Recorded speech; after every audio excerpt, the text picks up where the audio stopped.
sir. Studio talk. Just some more of it. We back at it. It's your host, John J. Hey, man. Pleasure to see you. Hugo Preach. Big bro. This is my brother. Longtime friend. Man, I'm glad to have you on Studio Talk, man. I'm glad to be here. Shit. Yes, sir, man. I know you got a whole lot of experience in you. You got a whole lot of intellect. Hey, man, you got a lot going on. So first, let's let the people know where you're from. Born in California, grew up back and forth between Vegas and Virginia, man. But Vegas is where it's at right now. Okay, so Vegas is home. Vegas is home. Yes, sir. Yes, sir. As of me, California made, but Las Vegas paid. Grew up in these Vegas streets as a teen. I know you from them streets. You know what I'm saying? We're going to get to that later. That's a whole nother... Oh, my goodness. We're going to get to that. We're going to get to that for sure. It's good to have you on the show, big bro. It's good to see you. You've had an incredible journey. You got an amazing story, and the people need to hear it. The streets need to hear it, and they need to know about both sides of life, the good and the bad. Sometimes the bad things we do that we can turn to a learning life lesson and turn into some kind of good and get something out of it. Yeah, I mean, that's what I went through. Yes, sir. Yes, sir. I went through a whole bunch of fucked up shit. I did a bunch of fucked up shit, but and it landed me in a fucked up position. You know. But matter of fact, before we even get to all that, we gonna start young. Yeah, man, we gonna talk about that later. Let's go all the way back, man, to the youth, man. What was your upbringing like? Just depends on where I was at. Okay. Just depends on where I grew up with your mom, your dad. Both. Okay. Both. You know what I mean? Mom tried to have a little hold on me. You know what I mean? But once you hit a certain age, it was only so much she could do. Absolutely, I know. Pops, may he rest in peace. It was some structure there, and there was a whole bunch of structure at Grandma and Grandpa's house. You know? Okay. Yes, ma'am. No, ma'am. Yes, sir. No, sir. That's your ass type shit. Yeah. So you grew up with everybody involved. Yeah, you know, but we'll say Pop showed me a lot. Pop showed me a lot of the other side. You know what I mean? Okay. So as much as I had some structure, I was exposed to a lot as well. You feel me? Yeah. So, the yin and the yang, the good and the bad. Come with it. Yes, sir. Light and the dark. you can't have the light without the darkness. You won't appreciate the light until you done been devoured by the darkness. For sure. Yes, sir. So you had a very humble upbringing. Moved around California, VA, Vegas. Absolutely. But okay. Once I came back out this way for good, I was young. I was like 15. Okay. Something like that before I had my oldest son. Okay. At that point, wasn't nothing I could be told. Yeah. It was So you know what I'm saying? Ah, man, it's so long ago. But how long ago did I meet you? It's just been a long journey. I think you was at least 15, maybe 16. 99. Something like that, yeah. 2000. Yeah. Yeah. It was back then. It was before I had Davion, for sure. Yes, sir. Yes, sir. I knew you before you had your son. Yeah. We were both in school, just out here thugging in the streets. And he 22, so at least 22 years. Yeah. I think longer than that, about 23. Okay, so I ain't gonna lie. When we was young, we used to slap box. We be in the streets, you know. We was outside kids. One side of town to the other side on bikes, feet, whatever. We was outside. That's just the type. In our time, that's what we was on. We outside. As soon as we get up, we outside. For sure, I was never in the house. Yeah. I go days without being in that house. So with that being said, when we outside, we slap boxing, we rapping, we freestyling, man. Man, you was cold with the freestyling, man. Man, you had a gift way back when, and honestly, I wasn't even thinking about being no rapper or none of that, or I don't know if you was or not, but you had it then. I didn't take it seriously. We be in them little ciphers. Matter of fact, what was it? The Golden Eye. Need to be on the Golden Eye at El Mac house. Yeah. Need to be having the ciphers, and he kill it. We throwing that Tupac, that the last of a dying breed. That's crazy. You remember that? Yeah, that's crazy. Yeah. We get on that Golden Eye, and niggas that have freestyle sessions for hours. Used to win a lot of those. Yeah, but I never took it seriously. I never went to go record, even when my cousin AJ and my brother Scrap would go record. I'd never go, or if I did go, I wouldn't go in the booth. I never took it seriously. Okay. Matter of fact, no, I'm lying. Majority of the time, I didn't take it seriously. The first time, El Mac, Mama had lined something up where we had an opportunity to go record at I believe it was called Digital Insight. Okay. Digital something, right? Yeah. And I'm gonna just say Brad Jordan, right? And whoever know, who know. Yeah. You don't. I fuck up and catch a case. I was supposed to go. I forgot the dates, but about 2 weeks before I was supposed to go record, I caught a case. Okay. You know what I mean? So, and other than that, I never recorded, never took it seriously. It was a favor through some outside people. You feel me? Okay. Then 2003 Summer Jam. Yeah. I take my nephew. Shout out to G's Dak. We cool, and motherfucker battling everybody, and I'm smoking shit left and right. Yeah. And it was this cat named Trigger G out the shop, and somebody had he sent some people my way. Okay. So I met him over there in the back, and I remember it was Snoop Dogg, Warren G, and all these motherfuckers on stage, but they was playing LL Cool J. I Need Love. I Need Love. Right. Yeah. And it went from that to I think a Luda track. Oh, y'all in there rocking. Redman right there, you feel me? And I go into my zone. I'm battling shit and doing whatever. And it was cool. We exchanged numbers and everything, right? Yeah. I don't know. I was hot headed. I don't know. Maybe I misunderstood what he said. But when the brother called me, I was at Wiz house. Okay, Dre Wiz. Shout out to Dre Wiz. You know what I'm saying? That's my brother. I'm over there, and the nigga called. Yeah. They can verify the story. The nigga called. Okay. And he say something like, he ain't like how I was getting at him in the freestyle. Okay. But I had been smoking shit all night, so I don't know no way to get at you. Yeah. Yeah, I was like, I don't know what you talking about, nigga. Fuck you. Yeah. I don't kiss no ass for nobody. I don't care who he is. I just know what I do. And other than that, I never took it seriously. I never wrote until I got in a position where I had to sit my ass down for a while. Okay, now, we keep hearing that. So, man, can we talk about it? We on Studio Talk. Can we talk about it? It's shit. It's. Hey, man, it's part of your journey. It's so much of it. How can we not? You know what I'm saying? It's part of your journey. So I mean, shit. Let me know where you want to start. You talk to the people. You tell them this big preach story. Well, shit. Long story short, I do me a bid for we'll say some extreme charges, and I sit down for 17 years. 17 years straight. 17 years straight. 17 years straight. So you going at what year? I mean, not what year. How old are you when you go? I just turned 18 and I got out at 35. You went from 18 to 35. Mm-hmm. Yep. Oh my God.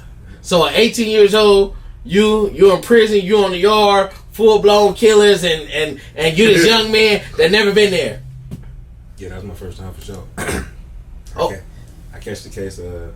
I'm 18. I'm 18 when I catch the case. By the time I get to prison, I think 19. Okay. And, so let me ask you this: now you get into prison. Do you still have your musical aspirations, or all that's out the window is survival mode, or how'd it go? I'm gonna be real with you. I ain't never been to prison. You know what I'm saying? I was definitely in the streets, but I ain't never been to prison. So when you get there, what's your mind on? You 18 on the yard. What's your mind on? My mind was cool. Okay. My mind was cool. So mentally, you accepted it. This is what we gonna do. Well, I'm a child of God, so I don't too much stress about nothing. You leave it up to the man. It was what it was, and I, regardless of how, I got through it. Yes, sir. Yes, sir. I got through Amen it. to that. So, Amen to that. It was. I never once thought that I wasn't gonna make it. I never once thought that I was gonna. I vowed that I was gonna go out the same way I came in. Absolutely, absolutely. So you get in there, like I said. Well, I mean, it was great. It was wild. It was wild. You see some crazy shit. You see some different shit. But obviously it didn't break you. It looked like it only made you stronger, mentally and physically. I ain't gonna say it was. It definitely made me stronger. 100%. Okay. 100%. I absolutely love who the fuck I am today, because I gotta love me today. And in order to love me today, I gotta appreciate everything I went through, or I wouldn't be who I am. You feel me? So I don't have too many complaints about it. It was some lows for sure. Okay. It was some lows. It was some highs. It was some highs. I accomplished some things that I otherwise wouldn't have accomplished had I was still out there. Let me ask you this: while you was in there, what was you doing? Was you on the bullshit? Was you in all the bullshit? Was you doing the programs? Was you still on your music? What you doing when you was in there? 17 years is a long motherfucking time, Preach. Man, I did damn near everything. Okay. I did damn near everything. The music went hand in hand with the day-to-day experience. That's all I rapped about was my day-to-day experiences. Okay, so you is still rapping in there. I wrote. I listened. My mama got a thing with about 15 albums in there. I just never. I don't like the music no more, but it's still sitting there. Okay. You feel me? So you made tons and tons of content. Bunch of music, bunch of scrap verses, all type of shit just sitting there. You feel me? I Yes, wrote sir. it got to the point to where I stopped writing about it because my day-to-day was the same. I got tired of rap. It was only so many ways I can manipulate your environment, institutional living. Okay. You know what I mean? But it was that. It was in the bullshit, especially when I first got in there. Then I transitioned into some other bullshit. I was always in some type of bullshit. It come with it. In the beginning, it was fighting. Yeah. Then it transitioned into gambling, only really tripping to people about money, to running the poker table because it was more lucrative. To okay, so you still on your money? Yeah, absolutely. Okay. You still working? You still living? I had a job. I programmed. I did everything good and a bunch of shit that I wasn't supposed to do. Okay. But I mean, while you there, you living your day-to-day life. You doing your thing. I mean, it's hard to say. It ain't hard, but was you achieving anything while you there? Did you graduate high school? Let me ask you that. Yeah. So when I got locked up, I didn't have anything. I got kicked out of school. Okay, I remember. I just want the people to know. I know, but we gotta let them know. I got kicked out of school. I got kicked out of Valley. Then I got kicked out of Horizon East for some 2 different altercations that happened. You feel me? And so no, I didn't get it then. But when I got in there, I got my GED, my high school diploma. I attended some college, but I made turn a loss into a lesson. You said you got your what in there? My GED and my high school diploma. Your GED and your high. So you didn't stop at your GED, and you still went forward and got your high school diploma, even when you didn't have to. Yeah. You know what I'm saying? Congratulations for that. Furthering your education without needing it. That's beautiful right there. Shit, I do need it. No, I mean, I said that wrong. Without being forced. Oh yeah, no. Listen. At the end of the day, bro, they don't make you. Well, how do I want to say that? Rehabilitation back there is not real. Everything that you could possibly get into, except for maybe vehicles. Everything that you can get into out here, you can get into in there. So preach. You furthered your education. You got your high school diploma. After you got your GED, we in there. What about the music? What's going on with the music now? Now you got your high school diploma. Now you got all that. You still fighting your case though? Well, my case all the way up shit. 14 years in. 14 years in. So you still fighting your case. Now, where's your love for the music at now? Now you're halfway through the bid. It died. You lost it. Yeah. So you lost your passion for music. I wouldn't rap. I wouldn't write. I wouldn't get involved in it no way, fashion, or form. Only thing I wanted the keyboard for was for speakers. Okay. I left it alone. I got tired of rapping about the same shit. Okay. It was only so many ways. So your environment consumed you. You didn't have the passion no more. I was cool on that shit. You was done. I was cool on that shit. I feel like most of the shit I heard sucked. Most of the music I heard sucked. And if this is what niggas like, I don't sound like this, so fuck it anyway. So shit, we gotta let this shit go. That was cool. Okay. Fast forward. When do you get out? April 30th, 2020. Right. April 30th, 2020, and you went in when? June 18th, 2003. Wow. Okay, so that's almost 2 decades. When you get out now. What's the world like? COVID. What do you mean COVID? COVID, nigga, the streets was naked. It looked like Resident Evil outside. So you got out in the middle of COVID. You just did 17 years and now you get out. The streets is blamed. Everybody wearing masks. You don't know what the hell going on. Nah, but it was cool. Okay. It was cool. The world stopped. Okay. You know how behind I was after 17 years? I mean, I don't. Explain it to the people. Tell them some of the obstacles. What did I have? A Nokia phone with the big ass earpiece. Okay, you were still playing the Snake game. Snake, I don't even think I played it, but that was on there. I know. Everything Okay. Was, 9X tall tees. Yeah. Okay. Gear a little different. Still dressing big. Not fitted yet. Yeah, but when I got out, it was cold. Nigga, the streets was naked. Okay. Everything was shut down. Couldn't nobody do nothing. I just worked. So let me ask you this. For somebody who did that long in prison, you get now, it's COVID time. What's your state of mind? You out now. I was happy. Now you free. You home. What's the plans? What you doing? What's your state of mind? I was happy to be out. Just happy to be free? I was happy to be out. I got options. I got options that I didn't have. Okay. I couldn't get up and walk outside at 2 o'clock in the morning if I wanted to. I couldn't enjoy a real paycheck from a real job. Okay. I think I worked I think I got paid like $15 a month up in there for 10 hours a day shifts. So matter of fact, let's get to some of that. You said you got paid what now? $15 a month.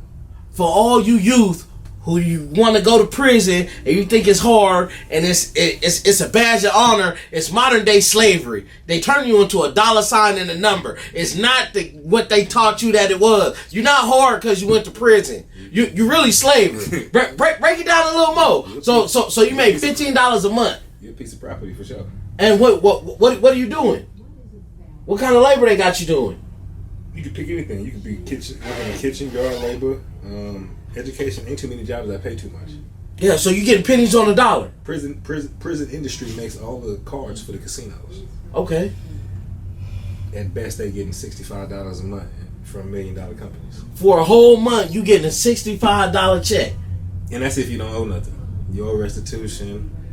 You done broke somebody's jaw. You got medical. Hey, this all part of the life. Yeah, hell yeah. You won't see nothing. Then you got to pay rent, room and board. So you paying room and board, and you already incarcerated, and working for $1 a day. And if you ain't got over $200 in your book, they're gonna take 10% of that anyway. Yeah, so if you ain't got all your ducks in a row, $65 turn to 30 fast. Yeah. Shit, you gotta do something. So it ain't the war story people make it out to be, huh? That's part of it too. That comes with it for sure. It's some monsters back there. Oh yeah. It's some monsters back there for sure. It's a little bit of everything. Everything ain't just knives and bricks. Everything ain't just pray to God and alhamdulillah. It's a little bit of everything. It's a whole different. It's a mini world. Okay. All different type of walks. Motherfuckers doing everything up in there. We flash forward. It's 2000 and what? 2020. You get out of prison. You just did all this time. What brought you back to music? What brought your inspirations back? What made you think, you know what? I'm Hugo Preach. You know what I'm saying? How'd you even get the name? Let's tell the people how you get your name. Oh, I've been preached for years. Oh, okay. So you was always a member of the church. I've been even before the church. I've been preached for years. I got the name Preach just because my understanding of the Bible. Okay. Hugo is a literary term, and I think I'm one of the motherfuckers when it comes to bars. So you put them together, that's me. Okay. But I don't know. I've been home. I was home for like a year and a half. Maserati Mike, Esquire. Shout out to Maserati Mike. Shout out to Esquire. Church. Them niggas been doing it. Them niggas been doing music and everything. I'd pull up, I'd fuck around, but I never took nothing serious. Okay. And then and that's crazy. Me hearing you say you didn't take nothing serious, because at the end of the day, when I was with you, you had a natural talent. Here's why. A tongue twisted and flipping words. I didn't know how you didn't gravitate towards it sooner. I didn't take it seriously when I got out because the plan that I had didn't work. Okay. Life took over. It was overwhelming for me. I was taking on more responsibility than I was. I ain't gonna say that I was able to do, but it consumed a lot of my time. So. Everything else wasn't. The dream got pushed back. I can't even say that wasn't the dream for sure. Absolutely not. Music wasn't the dream. It's something that I'm good at. So it's just a natural talent. Yeah, but everything else kind of got pushed to the side. I was consumed. I was working 2-3 jobs. I didn't have no time. And one day we at the church and listen, the nigga gonna lie to you and say that I stole a song. I didn't steal a song. You just stole niggas. That is French infringement. Maserati, I didn't steal a song. He's lying. No, listen. So they playing a song and Mozzie on the hook and I hear it and I like it. Yeah. So Esquire, like, man, let me get a 16. So I do it and I'm trying to do another 16, but I think I got drunk. Okay. I got drunk. So. In between us getting drunk and doing the second verse, I started talking about the judicial system. Yeah. And same shit now. Everything that I was just going to all the time, this, and the third, and the whole time Esquire is recording. Yeah. I don't know he was recording, so we come back and we do the song or whatever, but later on that night, he's like, man, thank me later. I see a little post and I repost it. I don't think nothing of it. Yeah. Then when I want to go back and refinish the song, he's like, meet me over here. We going to the hideout. So I don't know what the hideout is. We get there. You know what I mean? I meet some dope people. You know what I mean? Beats by LP. He's a monster. Okay. Shout out to Beats by LP. That Lil Wayne 6 foot, 7 foot. Moolah Rich. You know what I mean? He was the one who invited me to the session because he heard something. And shout out to Moolah Rich. Yeah, it was dope. It was dope. And we did a song called I think it was September. The name of the song was September? Yeah. Okay. Yeah, it's out there. Check it out. Check it out on all platforms. But after that, I just took it serious. Okay. I seen the possibility. Okay, now let me ask you this. You just now starting to take it serious. How did the church get involved? I knew most of the members of the church individually. Okay. Matter of fact, let the people know who is the church. We keep talking about church. What is that? Let them know. Man, listen, church go where you can get right with the Lord in so many ways. But you got Maserati Mike, Pierre Esquire, Mr. Go Upside Your Wig, K2, L.O. Shotta, Beats by TG, JVF Louis, Teddy the Monster. It's a whole conglomerate, and everybody doing a little bit of everything. It's photography, music, executive decisions, lineup on tattoos. It's a very resourceful element collectively, and that sounds like black excellence to me. Yeah, you know, we believe in motivating others' elevation. That definitely sounds like you go get your hair cut. It's a lineup for sure. You got to tap in with us. Okay. The Church 702. Yeah, go look it up.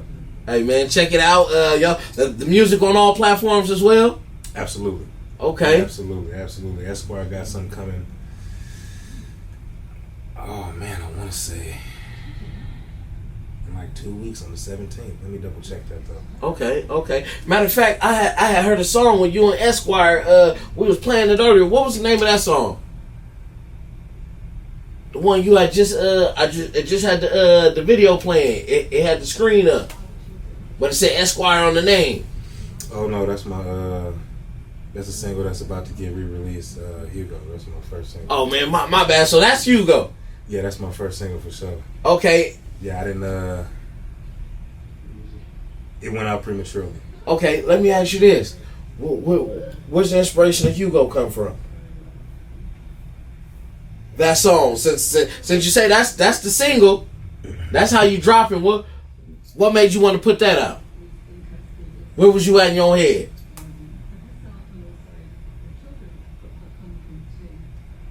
What is Hugo trying to say? Big walk, big talk. Okay. I don't believe in not being able to achieve anything. Yes, sir. Anything that I say I'm gonna do one way or another. I get what I want out of life. Come hell or high water. Yes, sir. We work for it. I don't believe it's a goal that I can't achieve. I don't believe it's something that I can't prepare for. If I'm going through it, I'm gonna get through it for sure. Absolutely. Man, I love that, man. Positivity. Yes, sir. It's a lot to come with it, but they walk, big talk where it was at. Okay, so now you working with Shotta, you working with Pierre Esquire, you working with the church. What you got coming next, man? What's in the future? Well, the album got pushed back a few times, but the album is on the way. From servitude to success. Hold on. Say that name again. From servitude to success. From servitude to success. Look out for that. Hugo Preach coming soon. Man, what else you got coming? The church got a project coming up in itself. On the side of that, I got a few business ventures that I'm trying to line up. Man, I've been hearing you on a lot of other people's music too. You got a lot of features, bro. You got a lot of features. It was practice. It was much needed practice. Okay. It was much needed practice. Remember, I was gone for 17 years. Yeah, but I'm hearing you on people's track. I'm like, that's my nigga. That's preaching. I'm like, oh, okay. So he working.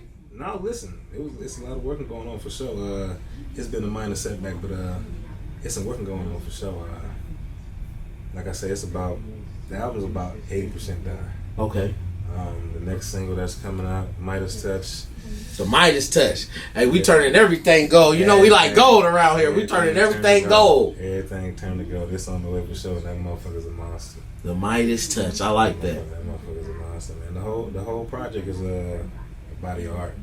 It talks about everything from 2003 to today. Okay. Yeah, it's an embodiment of the last 20 years. And that's how long it's been too. Yeah. 20 years to the day. Yeah. Damn. It's a long time. It's deep. God is good, man. I'm still. God is good. You're alive, free. You know what I'm saying? You out here in this MOE. You stay supporting. I love that and appreciate it. So let me ask you, Preach. Mm-hmm. What do you say to the youth was in your situation that just did a bid, just did a little time, and he getting out and he don't really know what to do? What do you say to him? Open your mouth. There's nothing wrong with asking for help. If you don't know, you don't know. How you gonna find out? Can't nobody read your mind. You know what I mean? Open a book. Go to the library. Get your utilize that phone for more than social media.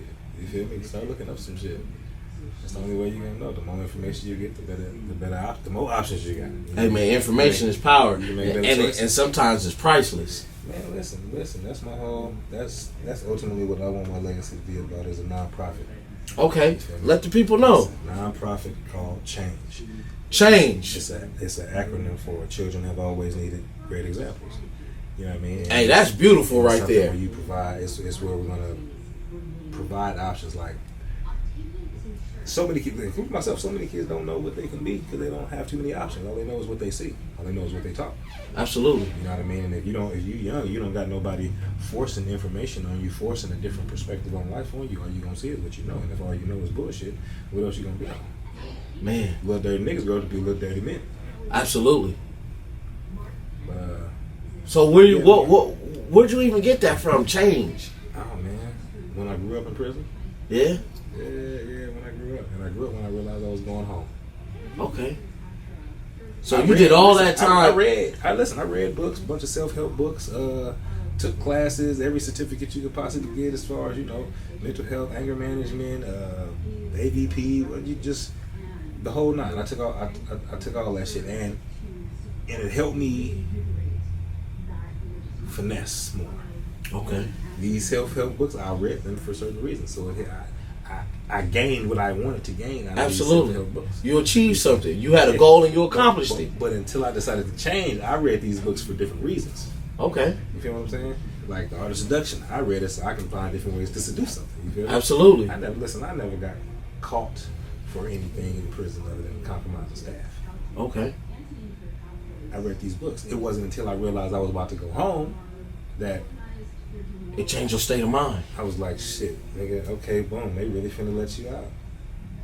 What you gonna do? You go. You ain't got no life experience. You ain't got no work experience. You ain't got no parenting experience. You ain't got no experience. Yeah. And then, like, what you finna do? And then COVID happened. Like, what is you finna do? Life out there ain't life in here. Absolutely. How you handle or check individuals in here or address individuals in here ain't how you deal with people in here out there. How was it changing? How was it just going from one environment to the next? Because that's a very extreme environment. You're going from prison, doing all that time, to now you're free on the streets, and it's COVID. You can't drive around. People walk around in masks. It's just that's extreme difference. How was it? Honestly, in a lot of ways, it was smooth. Especially on the professional level. Like, most people wouldn't know I've been to prison unless I told them. Okay. I ain't have a bunch of weird quirks and folk. I ain't worried about people getting behind me. I was always, in every situation, I was always cool. But where I do fail is technology, because the technology was definitely different. I don't like phones. The technology was definitely different. I always need phone. Baby, I need help. I need you to come do this for me. Okay, so you willing to ask? There's nothing wrong with asking for help. Sometimes, most of the time I ask. Sometimes I'm a little stuck, but I need help for sure. Okay. But the problem is still my issue is, I don't know, I misinterpret shit or how I'm addressed. Like, you can't talk to me a certain way. Yeah. You might not even mean it that way. I might be taking it that way, but you can't talk to me a certain way. Yeah. Those would be one of my triggers, like, because it'd be Now, like, do you think that's just you being a man and that's just what it is, or do you think that comes from part of them long nights, them early mornings, and really being institutionalized? Like, do you think prison life made a change on you as a person, and was it for the good or for the better?